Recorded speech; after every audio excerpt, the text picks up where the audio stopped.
መከላከያ ሰራዊቱ በጎጃምና በደቡብ ጎንደር 230 የአማራ ወጣቶችን ገደልኩ ሲል አስታወቀም። የሞሮኮ ፓርላማ የሼህ አላሙዲንን ንብረት ለመውረስ የቀረበው ምክረ ሐሳብ ውድቅ አደረገም። የቀድሞ የኢትዮጵያ ፕሬዝዳንት በተባበሩት መንግስታት ድርጅት ከፍተኛ ሹመት አገኙም። በሊቢያ ኢትዮጵያን ጨምሮ የምስራቅ አፍሪካ ሀገራት እንዳይገቡ ክልከላ ተጣለም። ጤና ይስጥልን። ከሸገር ቲዩብ የሳቱ መረጃዎቻችን ቀጥሎ ይቀርባሉ። ሸገር ቲዩብን ሰብስክራይብ፣ ላይክ፣ ሼር በማድረግ አዳዲስ መረጃዎችን ከቻናላችን ታገኛላችሁ። ወደ ዝርዝር መረጃዎቹ አለፈን። የተባበሩት መንግስታት ዋና ጸሐፊ ለቀድሞ ኢትዮጵያ ፕሬዝዳንት አዲስ ሹመት ሰጡ። የቀድሞ ኢትዮጵያ ፕሬዝዳንት ሳህለወርቅ ዘውዴም በተባበሩት መንግስታት ዋና ጸሐፊ ኃላፊነትን እንደሰጣቸው ተዘግቧል። ዋና ጸሐፊው አንቶኒዮ ጉተሬዥ የሰጧቸው የሹመትም የተባበሩት መንግስታት ድርጅት የምዕራብ አፍሪካና ሳህል ቢሮ ውስጥ ገለልተኛም ስትራቴጂያዊ ግምገማ እንዲያደርጉ የሚያስችል ነው። የተባበሩት መንግስታት ድርጅት የምዕራብ አፍሪካና ሳህል ቢሮ በአካባቢው ለሚፈጠሩ ቀውሶች ዘገምተኛ ምላሽ በመስጠት ትችት የሚቀርብበት ሲሆን ወይዘሮ ሳህለወርቅ የሰጣቸው ኃላፊነት የተቋሙን የአሰራር ክፍተት መመርመር ነው። ይህ የያዝነው የፈረንጆቹ ወር ማለትም ጁን ሲያበቃ አዲሱን ኃላፊነታቸውን የሚረከቡት የቀድሞዋ ፕሬዝዳንት በመጀመሪያ ወደ ኒውዮርክ በማቅናት ከጸጥታው ምክር ቤት አባላት ማብራሪያ እንደሚሰጣቸው ተገልጿል። በመቀጠልም የተባበሩት መንግስታት ድርጅት የምዕራብ አፍሪካና ሳህል ቢሮ ዋና መስሪያ ቤት ወደሚገኝበት ዳካር በመጓዝ ከሴኔጋል ከፍተኛ አመራሮች ጋር በመወያየት ወደ ስራም የሚገቡ ይሆናል። ለወይዘሮ ሳህለወርቅ ኃላፊነት ሊሰጣች የቻለው ቀደም ሲል በሴኔጋል፣ ማሊ፣ ጊኒና ኬፕ ቨርዴ የኢትዮጵያ አምባሳደር በመሆን በመስራታቸው ስለ ቀጠናው የተሻለ እውቀትና ግንዛቤ አላቸው በሚል ነው። መከላከያ ሰራዊቱ በአማራ ክልል ባደረገው ስምሪት 230 የአማራ ወጣቶችን መግደሉን አስታወቀም። የምስራቅ እዝ ኮር አዛዥ በጎጃምና ደቡብ ጎንደር ባደረገው ሕግ ማስከበር በሚለው ኦፕሬሽን 230 የአማራ ወጣቶችን ገድያለሁ ብሏል። ምስራቅ እዝ ባዘጋጀው አዲስ የስምሪት እቅድ ከሰኔ 10 እስከ ሰኔ 16 በሰሜን ጎጃም፣ በምዕራብ ጎጃም፣ በአዊ ብሔረሰብ አስተዳደርና በደቡብ ጎንደር ዞኖች ባደረገው ዘመቻም ከፍተኛ ቁጥር ያለው የአካባቢው የአማራ ወጣቶችን ደምስሻለሁ ብሏል።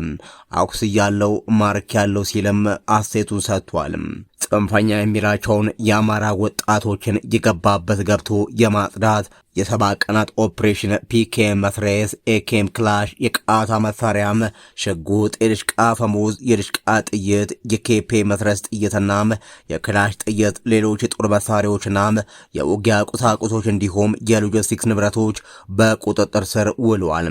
ጽንፈኛ ቡድኑ ከዚህ ዘርፎ ሲጠቀምባቸው የነበሩ ተሽከርካሪዎች፣ ሞተር ሳይክሎችና በርካታ ሎጂስቲክስ ንብረቶችንም ከአማራ ወጣቶች ወድመውባቸዋል ብለዋል። በአሁኑ ሰዓት ለጊዜው ህይወቱን ለማትረፍ የተበታተነ እንደሚገኝም መከላከያ ሰራዊቱ አስታውቋል። በዚህ ስምሪት ከተገደሉ የአማራ ወጣቶች መካከል ሻለቃም ጌታቸው አያና፣ እርቂውን ታመነም፣ አለሙ ሞላ፣ መረጥ ጥላውን፣ አበባ አስናቀውና ሆነ ጌትነት የሚባሉ እንደሚገኙበት ገልጿል። ከዚህ በተጨማሪም ማሙሽ የተባለ የጽንፈኛው የብርጌድ ሎጂስቲክስ አመራር፣ ወርቁ የብርጌድ ፋይናንስ፣ መልካሙ የተወርዋሪ ዘመቻ ኃላፊ፣ ወርቅን የተባለ የድሽቃ ሻምበል መሪ ተደምስሰዋል ብሏል።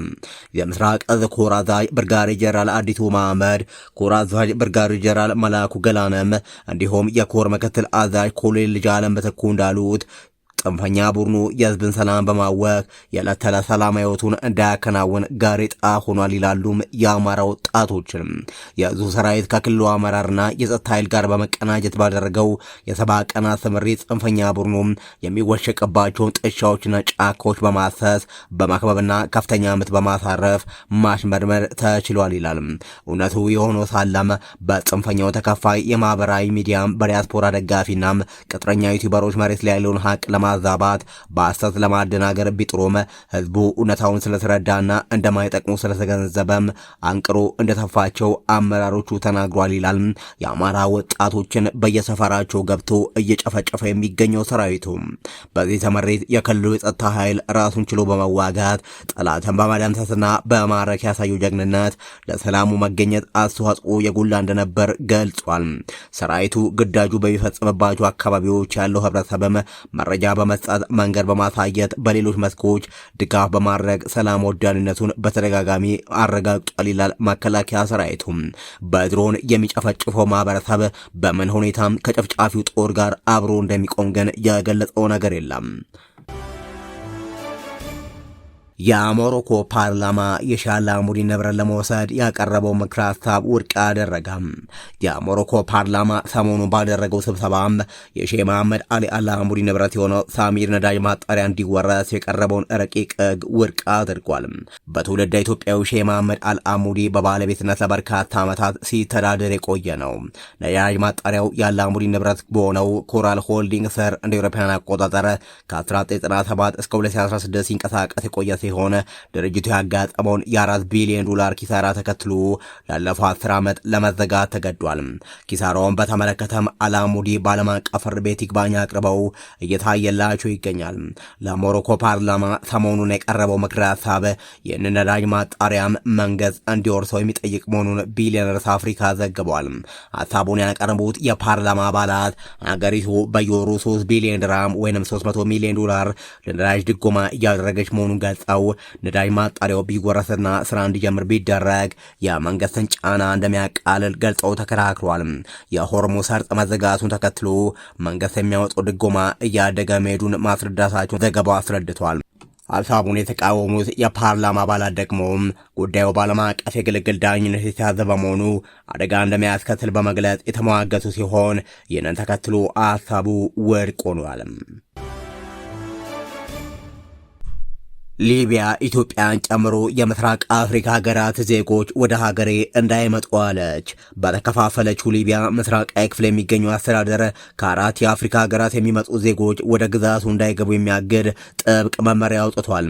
ይህ እርምጃ በዋናነት በሊቢያ ሰሜናዊ ባህር ዳርቻን አቋርጠው የተሻለ ሕይወት ፍለጋ ወደ አውሮፓ ለማቅናት የሚሞክሩ ስደተኞችን ፍልሰት ለመግታት ያለመ ነው ተብሏል።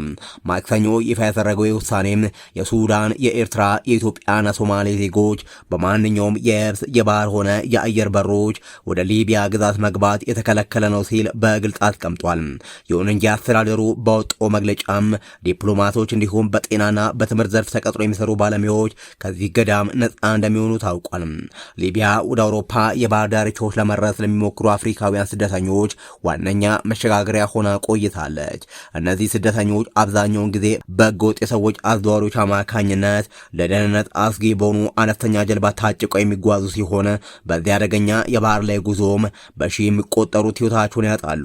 ከዚህ በተጨማሪም ባለፉት ጥቂት ወራት በምስራቅም ሆነ በምዕራብ ሊቢያ ስደተኞችን መልሶ ከማስፈር ጋር በተያያዘም ከፍተኛ ውጥረትና ተቃውሞ ሲነሳ ቆይቷል። ዓለም አቀፉ የሰብአዊ መብት ተሟጋች ተቋም አምነስቲ ኢንተርናሽናል በስደተኞች ላይ መጠነ ሰፊ አፈሳና ጅምላ እስራት እየተካሄደ ነው ብሏል።